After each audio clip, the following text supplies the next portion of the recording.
Loved her. Okay, we're back in the 1980s, and I wanted to ask you about the 1981 special you did for ABC called The Leprechaun's Christmas Gold. That was an Animagic special. Yes, Art Carney was our star of that with his Irish background. He assumed a slight brogue, which he probably had anyhow. And the film was about the discovery of his gold that the leprechauns planted. We thought a great promotion for this would be to actually plant around America, Canada, a prize. And after seeing the show or before, you would go look for this prize, and we'd have hints. And we thought that would be a great thing. The network said no, that was dangerous because people might, trespass and go into places they shouldn't. Could be dangerous. But they liked the picture, so they were going to go ahead and do that without the promotional idea that we had. I never considered some of the legalities that were involved in it. But I still think it's a great idea. Anyhow, that was that picture. What was it like working with the legendary Ed Norton, Art Carney?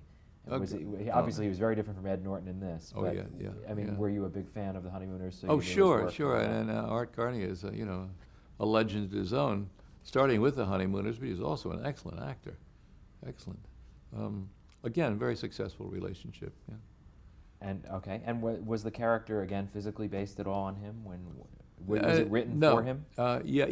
He was in mind all the time. No, but the character is a different, not a different design, but it wasn't based on him like a Fred Astaire or a Danny Kaye. But I mean, even the mannerisms, were the mannerisms based at all? Sure, if we saw him doing something, that we would replicate that.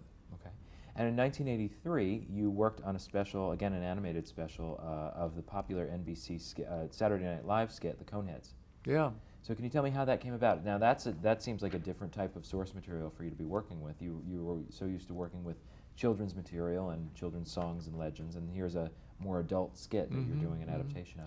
We wanted to do a prime time series, and the Coneheads being popularized on Saturday Night Live, we thought would translate into animation and be a continuing weekly series in prime time, say 8 o'clock.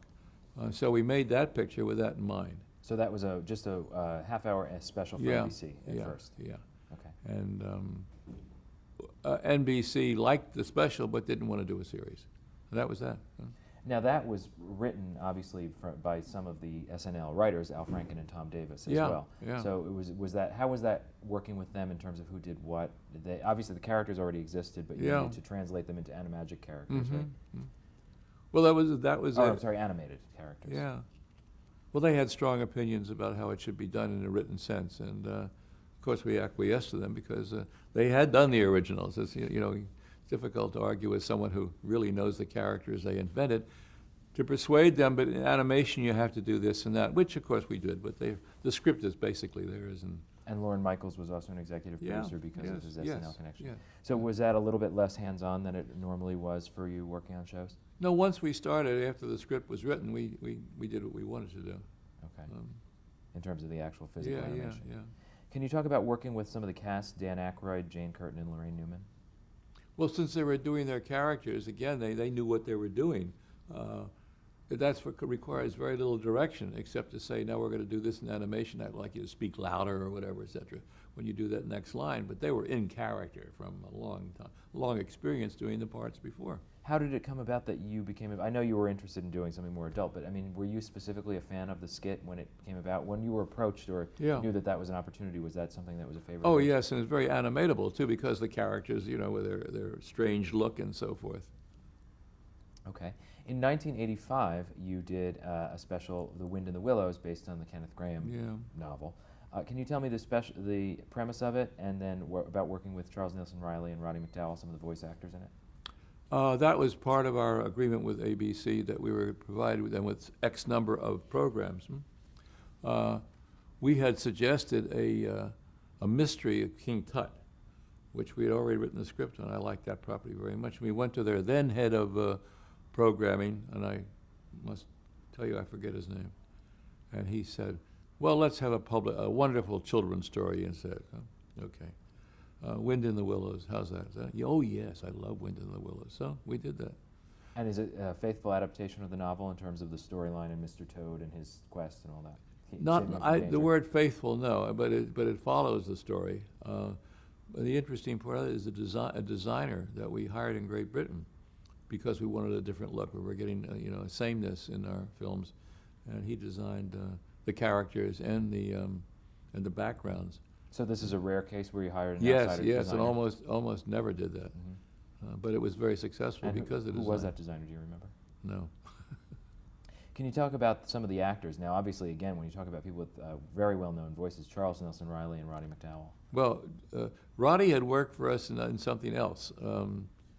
I forget his participation, but he's a great actor and used his own voice, but not. I mean, he didn't do caricature voices. Charles Nelson Riley is a caricature, and doing Mr. Toad, he was. I mean, that's a great combination of the character and the voice. Very good. Well, we used Jose Ferrara in that picture, and he has a very distinctive voice, and his part as the mole was just, again, he worked. It all came together. Did you envision them when you were writing the script? I don't think so. Not at that time. We just, were trying to, the book was what we wanted, and as we finished it, then we began to cast and think about casting. So it was just a marriage of existing characters to existing actors. Yeah. Okay, let's talk about the life and adventures of Santa Claus in 1985. Now, this was your animagic special. I believe it was your last animagic special. Yes. Why was it the last one? Why did you stop after this, and what's special about this one? I think we ran out of material, frankly. I mean, we used every song. We had so much stuff on the air. We were competing with ourselves. No, we can, as the New York Times said, we owned the holidays. And Life and Adventures of Santa Claus came from a Frank Baum, L. Frank Baum book, who wrote Wizard of Oz. Was that something you had to option then, or was it by this point? No, it was public domain by then. Okay. And it was it was not a fun book. It was about resurrection and eternity, and it was a difficult picture to make. But sounds a little dark for Santa Claus. It was, and but again, what else could we do that year, et cetera? And networks wanted something, and at that moment, The Wizard of Oz was being redone by Disney. L. Frank Baum's name, of course, on anything is a sale, and everyone. We had done the Tales of the Wizard of Oz and Return to Oz, and it was just a natural evolution. But in truth, the picture did not turn out all that well. How did you make it different from your previous Santa stories, like Santa Claus is Coming to Town, which obviously tells the story of the same character? It tells it in a jolly, right. Happy way with a great song. We didn't have a great song for this, and the book and the characters in the script didn't dictate that kind of a mood. But did you feel that it was difficult to do the character design of the same character twice in two different ways, or more than twice? I mean, Oh, Santa's sure, been in so many yes, because it's a different picture. You have to do it as the public expects, but it doesn't have to look like the characters in the earlier pictures. No, our character, for example, in Rudolph, doesn't look like the character in Santa Claus is Coming to Town, because we had different design then, and he's skinny during most of in Rudolph. He just develops his girth at the end. But what's impressive is it's not that these are different artists' versions of Santa Claus. This is your version of Santa Claus 3 times, and you have to compete and change with yourself. Which makes it hard. You are competing with yourself. As I said, we were in competition. We had so many programs on the air that they were overlapping and competing with each other. Do you think that Animagic was or would have become less popular as a medium only because with the rise of computer animation? Do you think it was becoming kind of old-fashioned in the 80s? No, I don't. As a matter of fact, I've had people say to me that they prefer it over CGI work. Why? I don't know. I think we had a warmth to that process. And someone said, we all like it because we know it's handmade. Okay, that's not a reason I would give, but I do think our characters were warmer. It may be that our scripts were simpler. It may be that we didn't depend on gags. Huh? We had humor, but there was no gags in the films, and the characters were warm and simplistic in many ways that you could follow them. So it just seems that in people's minds, the writing style and the technique of the animation are tied together. That really the animation technique isn't necessarily what's changed. It may be the tone of the writing. That could be too. Yes, it's a different world today, and what people think. We've become it's become top comedy stuff. We weren't that. We were storytellers. Now, in the 1980s, you had said previously your company had been bought by GE. I believe in the 80s it was bought by Telepictures? Yes. Did GE sell it to Telepictures? No, Is that how it no. At a certain point, General Electric, we decided we didn't want to be with them anymore. They had a certain management style. They were great making nuclear reactors and things like that, but they shouldn't have been in the entertainment business, and that's the truth. As they still are. Yeah, yeah. Well, now again, but they had a division called Tomorrow Entertainment that Tom Moore from ABC, he was president of ABC, he went over to run that division. And of course, the first people he called was us. And then they had a set of rules about GE's business affairs, how he would acquire companies. Fortunately, we had been involved with Chase, who had loaned us money and demanded that we had great audits and so forth and so on. So we had a file of doing business like GE did. Oh, please, besides your talents and so forth, you fit into the GE pattern. They tried to acquire many other companies, which people ran out of their pocket. They were very successful, like Aaron Spelling, for example. He didn't supply them with the box of Touche Ross annual returns. So they were a difficult management company to work with. And we decided we'd like to leave. So you bought back your freedom yes, from yes. ABC? And so Rankin Bass Productions existed again. We made a lot of product. And then Telepictures came along and invited us to join them. And what they had was a great sales staff. I mean, they were really good. And so we thought, we'll make product and they can sell it, which is, of course, what they wanted. So we came together with them. And did you still have the autonomy creatively that you had? Absolutely. We would say to their sales manager, Dick Robertson, what do you think about this? Can you sell it? He would say, and we'd show him a couple things. He'd say, that one. He chose Thundercats. He said, I can sell that. We made 160 cartoons. Let's talk about Thundercats. That began, I believe, in 1985. Yeah. How did that come about? Who came up with the premise of Thundercats? Well, just as I said, we had been invited by Mattel to do series for them. And we had a meeting with them. And we left with Dick Robertson, head of Telepicture sales. And we call it the parking lot meeting. We're still talking about it today. As we left, we said, wait a minute.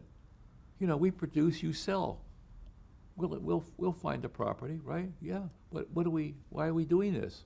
Let's do it for ourselves. And we did. So this was not the Mattel project. I mean, No. obviously Thundercats was heavily mercandised afterward. Afterwards, but it wasn't driven by what Mattel wanted. No, as we left the parking lot, we left Mattel. And then Jules and I came back to New York, and an associate who had done some merchandising for us, Stanley Weston of Leisure Concepts, had been bringing us material. So we said, okay, that's interesting, and that's interesting.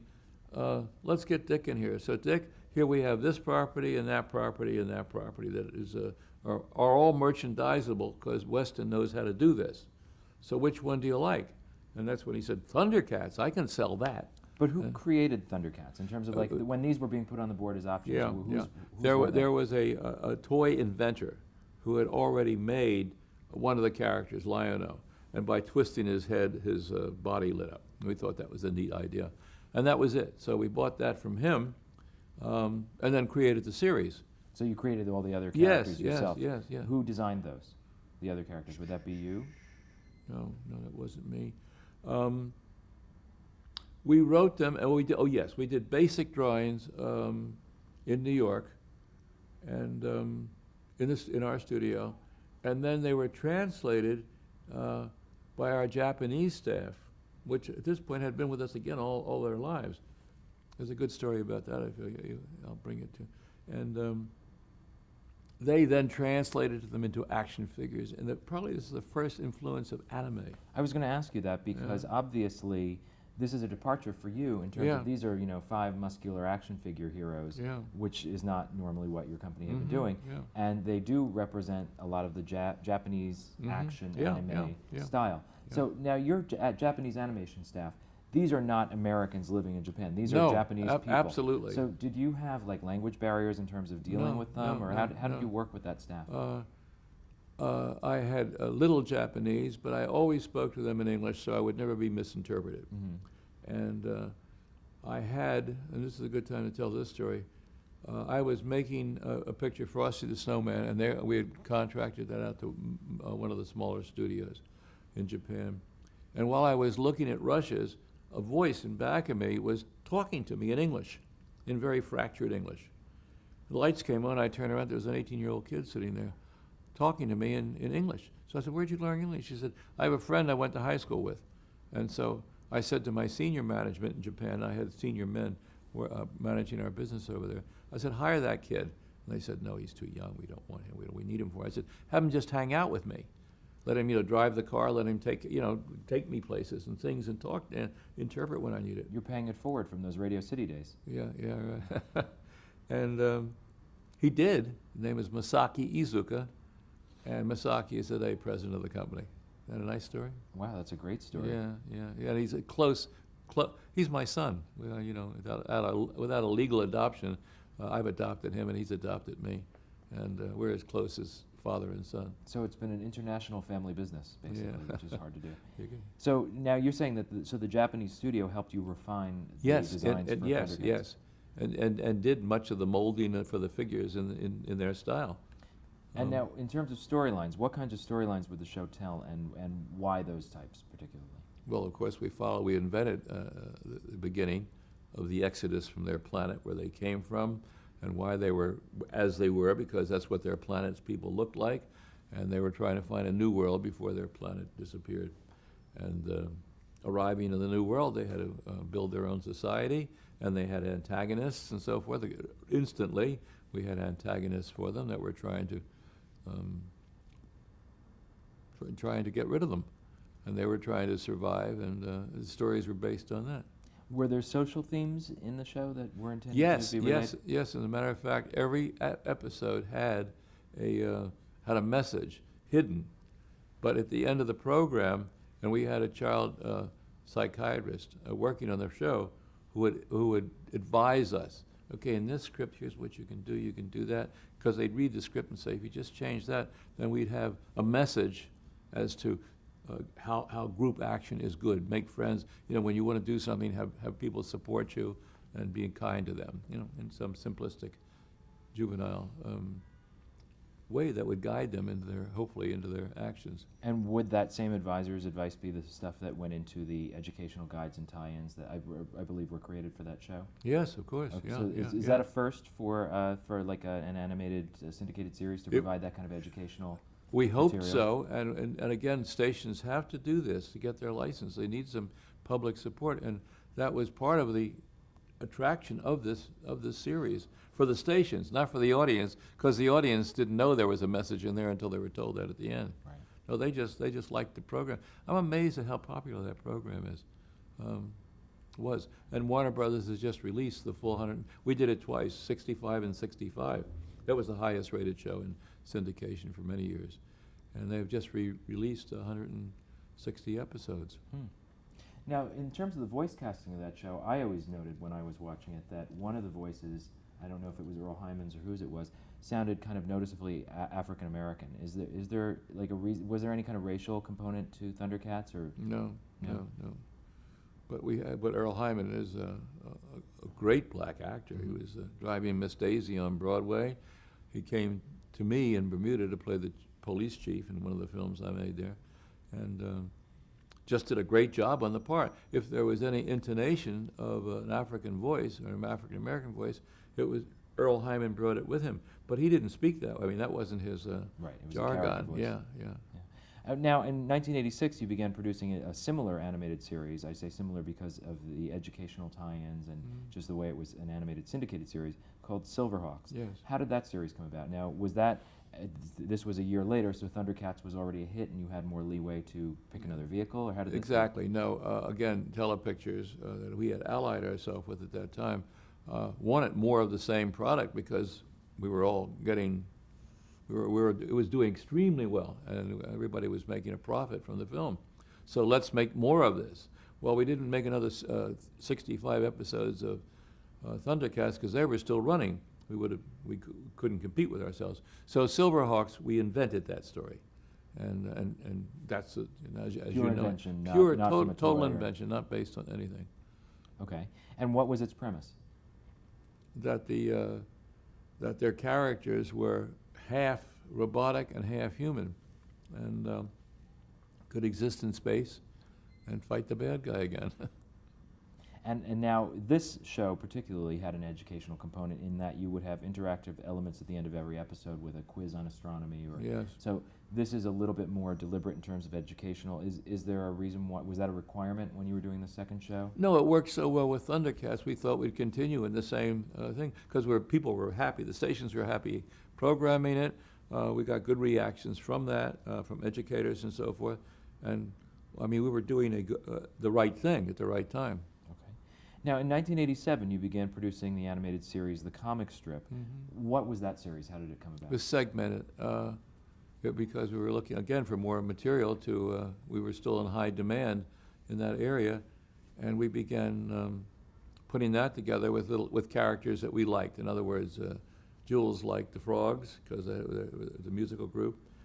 Back to my monsters again, I did the mini monsters, Mm-hmm. monsters as children in a camp, and Tiger Sharks, which became, again, a hit like Thundercats, and then had merchandising attached Was to it. Tiger Sharks ever spun off into its own half No, hour? no, it So wasn't. it was just part of the comic yeah, strip. yeah. Did any of these segments relate to each other or overlap? Did they relate thematically, or did the characters from No, whenever? no, they were totally individual, and you could program them that way too. You could take all the mini monsters out and do a show on that if you wished. So this is like the going station. back to your roots of Yeah, doing several yes, segments that yeah. you can pull out. And, Yes. okay. And now that seems to be your final series before you broke up the partnership with Jules Bass, correct? No, it went in this fashion. Laura Marr was sold to Warner Brothers, and Warner Brothers wanted us to remain and continue doing that. Jules and I had done how many thousands of films at this time. We were sort of burned out, especially the pace of this last production. We were making, a movie a day. And we just didn't want to do that anymore. Jules had bought a house in France. I was in Bermuda. We wanted to spend some time at home and practice our individual needs and quests and so forth. And Jules began to write, and I went diving. Sounds nice, but it's just interesting that after such a busy mid '80s, you really decided to quit at the top in a way. In our relationship, yes, Yeah. yes, and we have not. Neither of us have gone back into with any great speed. I did The King and I purchased. Are you going to ask me about that? I will, yeah, but No, I let was- me. a few I'll of your wait other for you. movies too. Okay, let's just talk about a few of your other feature films and live action projects before Mhm. we go into today's recent projects. In 1966, The Daydreamer. Now, this was a combination of live action and animagic. Was this one of the first times? Yeah, you one of the live three action? pictures for Levine. Okay. Let me tell you an interesting story about Josephine Levine and those three pictures. They were financed by Chase Manhattan Bank, who gave us the money to make the pictures based on the contracts that we had with Levine. And when we delivered the pictures, the three pictures were finished with him, and we said, "Would you please pay us so we can give the money to Chase?" So that we're paying interest on this money, which he paid back in the contract. And he said, "No," he said, "I don't want to pay you." He said, "I'd like you to go back to Chase and borrow the money again, and I'll pay the interest." I said, "No, Joe, I'm not going to do that." He said, "Then sue me." So I found a killer lawyer in New York City and told him the story. He said, "Okay." He said, I know Levine's lawyer, and it was Jacob Javits, who was a senator Right. at his firm. So I thought, uh-oh. So Irving Cohn was his name. He spoke to Jacob Javits and came back to me and said, "Jacobs is a very honorable man, and I take his word for it. Let Joe pay the interest, sign the loan again." He said, "That's the only, otherwise we'll be in court." He said, "It makes no sense to do that. Do as he's requested. Javits guarantees me that in a year he'll pay you." And I did that. My lawyer calls me a few months later and says, "Listen, can I reveal something in our relationship to a client?"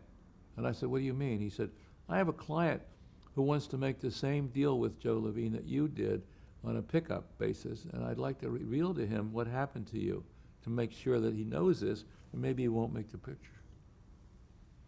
So I said, "Well, you have to tell me who this is before I give you that." He said, "Yeah, it's Mel Brooks." So I said, "Oh, I think you should tell him the story." He told him the story, and Mel Brooks like when you want to make a movie, nothing gets in your way. Huh? And Mel made the producers. So he took the same deal.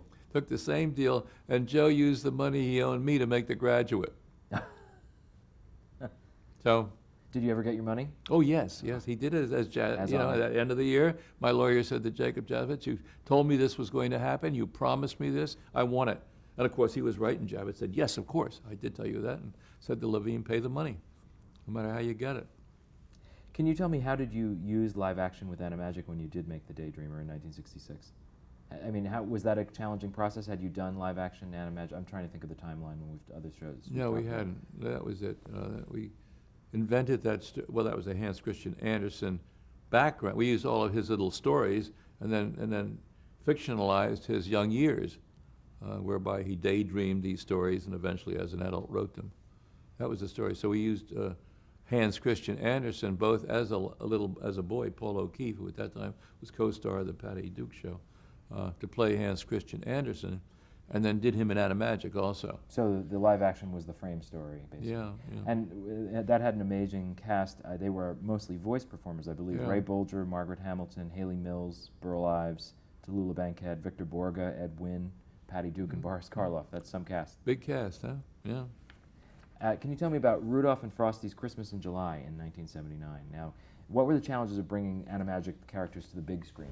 Is this the first time that had happened? The first problem was that Johnny Marks, who wrote Rudolph the Red-Nosed Reindeer, wanted nothing to do with Frosty the Snowman. He claimed they had taken some notes from his song and plagiarized them.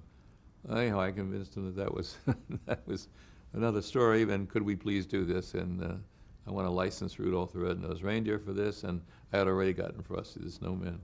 So we made that in Animagic. It was and it was released in July, and that was the wrong idea. It was not a good idea to do that. If we of course it plays very well at Christmas time because it's the theme. But we had Merman in that, Ethel Merman, and during the recording, I think the engineer said to her,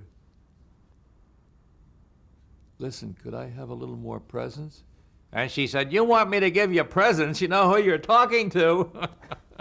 And she belted out. She's great, you know. She had a wonderful time. She knew who she was and what her strength was, and it's in that performance. How did it differ in terms of the animation process, working for the big screen as opposed to television? Was there any difference? More detail in everything, you know, more movements, more depth of background, etc. More budget, I guess. Oh yeah, yes. Was it substantially bigger than for TV? Oh yeah. How long did it take to produce that movie? Do you remember? Oh, a year and a half. So longer than the television specials were yes. taking. Tell me about The Last Unicorn in 1982. Peter Beagle wrote a book called The Last Unicorn, which we fell in love with. We contacted him, and he was very enthusiastic. He wrote the script. And then we went out to cast it after our storyboards and our character designs. And we found a very good cast for it. And the music was recorded by America, who were a very popular group at that time. And we made what I think is a very good film. We should have had more money to make it. We could have made a better film with more production, not the script, but the depth of animation. Was it well received? Yeah, it was. And tell me about working with Mia Farrow and I believe Jeff Bridges on that film. Yeah. As always, Jeff wanted to sing. He is a musician. And he had never sung in film before. So one of his conditions was, "Can I sing the song?" Yeah. And he did, and it was fine. It was, his voice and his song. He wasn't Robert Goulet, but he did very well. How did the film do at the box office? Not too good. There was a problem. Lou Grade's company